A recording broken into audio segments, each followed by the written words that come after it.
What's going on, everybody? It's been a while since I've done an update video on anything on my house or whatever, but I'm going to try to do a short video today showing what's going on. I haven't been doing much on YouTube. I mean, I've watched a couple videos here and there, but if I've missed your videos, I apologize. But I think the last time I did any type of a video, I was just sheeting the garage right here, but my brother and his guy showed up, helped me finish sheeting the rest of the house off. And it's all under felt. The garage is actually all shingled off. I'm going to get to capping it off here shortly.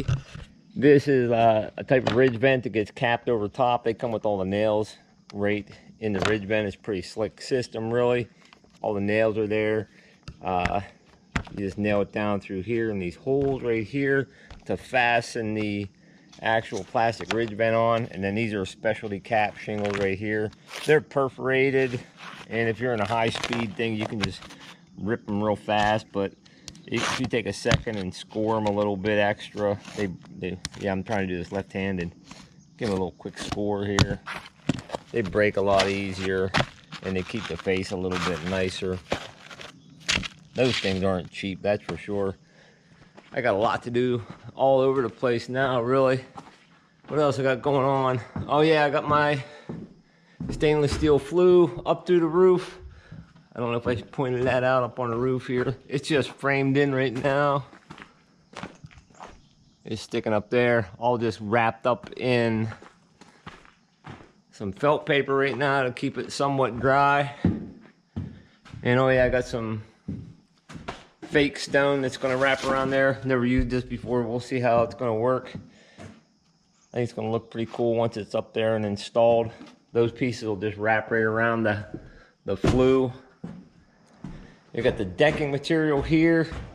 This is some really nice stuff. Never have to worry about finishing it or anything. It's all solid vinyl. And I believe it's made by AZEK, A-Z-E-K. They come with little, or they don't come with them, you buy these separately. Yeah, these specialty screws and plugs. They're not cheap. I think my brother said they were like 140 bucks a box for those. We got a few installed here. This is funner than putting down shingles, but while it's not raining, the shingles are more important. And on light rain, I can come out here and put some of this decking down, but we wrapped it with a darker gray color on the outside and then a light gray here. All these screw heads, there's these specialty screws. They have a couple different types of thread on them even. They're self-tapping. They have like one thread designed for wood, I think, and then this other thread here is thicker where it's holding the actual AZEK board down, and then it puts a self-tapping plug hole here, and these all get plugged off here. But even if you look at these plugs, they have a little bit of a grain to them, and you can try to take your time and match up the grain, which direction the grain is going on them. Helps them disappear more. But like these two holes right here, let's see, yeah, this grain here is running in that direction. We'll keep it going there. Do a little tap there. I gotta make sure I don't have any tar from the roof on there. Just tap it in. Not completely invisible, but it really hides those screw heads really well. Line the grain up the best we can. Little tap. Ooh, yeah, I didn't tap it hard enough. Now that one, I didn't get the grain too well on that one. And bam, that's it. No stains. None of that kind of stuff. I mean, just standing up at eye level, they almost completely disappear. They come with specialty tips to put the screws in. I think there's 3 or 4 in a box. Has a little felt pad where it stops, and so you don't mar up the surface of the decking material. Really nice stuff. Not cheap, but really nice.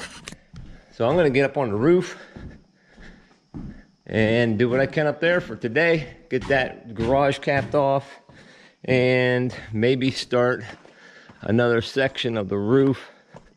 When we do our valleys, first of all, there's a double layer of storm shield or ice and water shield down the valley underneath where we swept those up through. We sweep them up through. We keep our nails at least 8 to 10 inches away from the valley itself. And then when this next row or the next side comes in here, it'll get cut up at an angle here. We'll run them through wild and then chalk a line, then cut them off nice and straight right down the valley, and then up around and flash around that my fake chimney and get some stone around there eventually. I'm gonna get some caps started here. Maybe I'll show you what's going on with that capping system, and then we'll wrap it up for today. Okay, I got most of this capped off right here. The ridge vent itself gets nailed on first. The one thing you don't want to do, there's nails here to set the ridge vent on the line. I got the line snapped right there. Get it lined up here. It has an actual start point right here. It says right here, start with this end, and then they get overlapped. You don't want to try to drive these nails in like crazy. You just drive them in until it pulls it down flat. Even with the cap shingles, when you're putting the cap shingles on, don't overdrive those nails. You put a big giant divot in it. It's really easy to do that. You just line up the cap shingles, little notch there, line it up back here, and it lets about 5.5 to 5 5/8 of an inch, which is the same reveal as a shingle. One nail here, one nail here. It even has a nail line right here. It tells you where to nail it. It's pretty low on the actual ridge vent itself. You don't even be nailing way up in here. Actually, probably missed because there's a hole for the ridge vent to breathe. And I'll have to run some caps up here first before the final piece of ridge vent goes on here. And those will get run up under there. And then the shingles will wrap up over top of those and down each valley. Gonna finish this up and probably start down here. Okay, so I made a little bit of progress on the deck. Well, a little bit over halfway on the deck. I picture myself next year sitting here having a cup of coffee at this time, watching some deer. Wife said I'm not allowed to hunt here no more. This is gonna be her deer sanctuary. Got about, like I said, just a little bit over halfway done. Finished running these deck boards out. The next time my brother comes here with his guys, I'm gonna help him hopefully get some of these bigger windows put in. I can't do those myself. The deck boards I can put down myself, and the shingles I can put on myself. I got to get those done and get this place completely watertight soon. Let's see, I'll grab myself a ladder here. Going up here and check out what's done on the roof. Got the valleys of the garage. They're completely cut in now. Up this side, down that side. Almost, I don't know, a little bit, about halfway up the main house section here. Still got the chimney to flash around. This felt, this synthetic felt's pretty awesome. I mean, it's really wet right now. This is an 812, and you can walk on it. It's just really grippy. There's a couple roof boots to go in here yet, and I have the front of the flat section of the house on the front almost done. Go up that steep section. Thanks everybody for watching. I know this is not the most exciting video in the world, but it's what's going on in my life right now. I'm just gonna be posting some update videos on that. Probably do a little bit of beekeeping too, mixed in there, but I just really appreciate everybody watching. Hope you all have a great summer. Stay safe and stay blessed, everyone.